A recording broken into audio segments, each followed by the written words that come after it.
So I'm pretty sure every single video I've made this offseason about the Jaguars has been somewhat related to a quarterback, just because the Jaguars this offseason, that's really the biggest storyline. What are they going to do at quarterback? And we definitely expect the Jaguars to be making moves in free agency and in the draft when it comes to acquiring a quarterback. But one of the most intriguing things about this whole offseason is just the whole Nick Foles situation. Nick Foles, I mean, amongst all the available quarterbacks in free agency, Nick Foles has probably got to be the best of them. He's definitely the most intriguing just because he's a former Super Bowl MVP. He even played great this season in 2018 after Carson Wentz got hurt, and he continued to play and led the team into a wild card victory and almost won the game for him in the division championship, or in the divisional round, before Alshon Jeffrey had a ball tipped off his fingertips and intercepted. Nick Foles has been making some news lately, and that is that the Eagles decided to basically pick up his option on his contract. Now, I'll backtrack a little bit, because in Nick Foles' contract, it was basically when they signed him at the beginning of 2018 or 2017. It was a 2-year, $11 million deal, and then later on, after his third year, there was an option to pick him up for a whole entire amount of like $20 million. That's a ridiculous amount of money, and the Eagles were actually willing to pick that up. But then shortly after that, Nick Foles decided to decline the option, and by declining it, he literally had to get a cashier's check of $2 million and hand it over to the Eagles. So that's a pretty good chunk of change this guy's given away just to be able to hit the free agency market himself. Words coming out of late is that the Eagles want to actually franchise tag him. And franchise tagging is basically, it's a 1-year type of thing, and it's basically the average of the top 5 paid players at their respective position. Basically a 1-year deal of the top 5 players. And this year it's expected to be $25 million, and that is straight off the cap. So that is a ridiculous amount of money. It's a tremendous amount of money, and the Eagles are thinking about picking it up, and by picking up his franchise tag, it'll give them the ability to basically pick a team they want him to go to. Because apparently the Eagles are a little bit worried that he could maybe go to the Giants, or could maybe go to the Redskins, and they may have to face him twice a year. They want to be able to trade him away to the AFC. You know, there's been word out there that they want to maybe trade him to the Jaguars, and that they maybe want to trade him to the Dolphins. Then the compensation that they're looking for is a 3rd-round pick. So this is kind of crazy. I mean, really with him though, it'll be a really hard sell for any team to really want to give up a 3rd-round pick for him, because look, not only are you having to give up a 3rd-round pick for the guy, you're also having to get $25 million off the cap right away. That's a ridiculous amount of money, and to really expect the Eagles to get a 3rd-round pick for that, I think they're wishing a little bit high, you know? If they want to get some kind of compensation for him, I mean, how much is it worth it to you? Do you want to only get like a 4th round or like a 5th round pick for him? Now, if a team were to trade away a 3rd-round pick for Nick Foles, I think they'd have to commit to him for the long haul. I mean, by the long haul, I mean actually sign him to a new contract, because giving up a 3rd-round pick and then paying like $25 million straight off the cap for a 1-year deal, you know, I think you'd have to really commit to him. And a 3rd-round pick,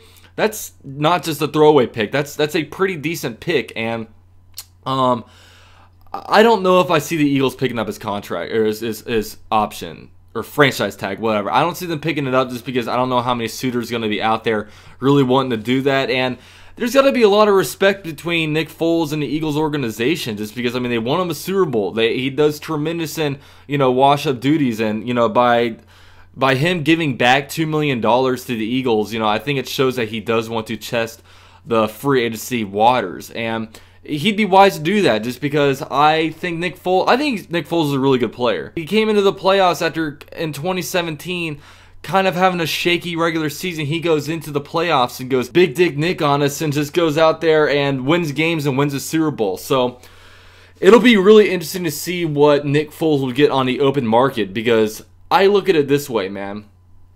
If you were to ask me what quarterback I would rather have between, say, Nick Foles versus a Kirk Cousins, I would probably say Nick Foles. But when you look at Kirk Cousins, this dude got $90 million guaranteed last year. So, like, what does that put Nick Foles at? Like, how much money will Nick Foles actually be able to bring in? And, like, what team's going to be out there wanting to kind of trade for that? Now, I think it's a little bit weird for the Eagles to maybe be scared that he would go to the NFC East. Just because, I mean, if he wants to go to the NFC East, let him go to the NFC East and go out there and beat him. Like, are you scared that he's going to be able to defeat you?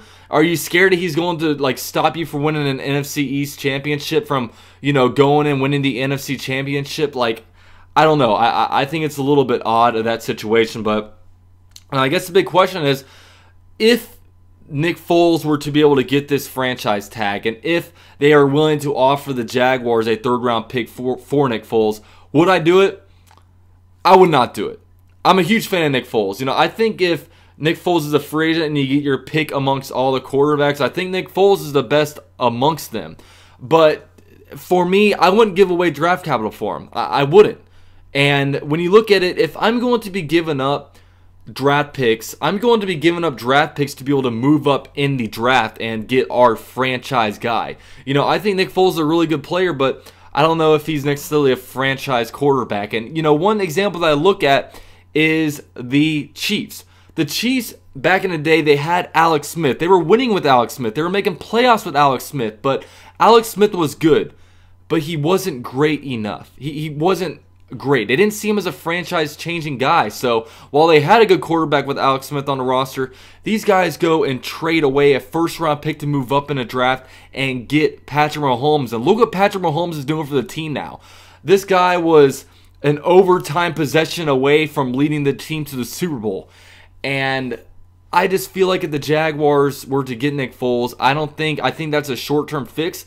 I think, you know, obviously he's better than any quarterback on the Jaguars roster right now, but I wouldn't do it. I mean, I'm all about trading away draft capital to move up to get Dwayne Haskins. I don't want to give away like a third-round pick to bring in Nick Foles with its outrageous cap hit on a one-year thing. I wouldn't do it. Another thing about Nick Foles is, while I'm not going to take anything away from Nick Foles, I think he's a great player. But, I mean, if you do look at him when he was on other teams like the Rams and the Chiefs, he just wasn't as good. And in my opinion, when he's done well in quarterback-friendly systems. I mean, Chip Kelly did really good with him back when he was actually a decent NFL coach. And Doug Peterson, I think Doug Peterson is a tremendous coach. I think he's a mastermind. If you look at the way he called that Super Bowl game against the Patriots, he outcoached Bill Belichick. He is an outstanding coach, and I think that he's a guy that can play really well with different quarterbacks, and a guy that is just a really good coach. And I think a lot of Nick Foles' success has been due to the greatness of Doug Peterson. So that's my opinion on that. If Nick Foles were to get into free agency, you know, he'd be the best quarterback available, and I'd be intrigued by him, but I would only be intrigued for the right amount. When I look at free agency, you know, there might be some guys available like, you know, Tyrod Taylor or like Teddy Bridgewater. I would rather go a cheaper option, bring in more of a bridge quarterback that you're committing a lot less to, and going out in the draft and drafting our own guy than actually getting Nick Foles. So while I'm a big fan of Nick Foles, I just wouldn't do it. So yeah, that's my opinion on the Nick Foles situation. Let me know your thoughts down below, and I'll see you guys in the next vid.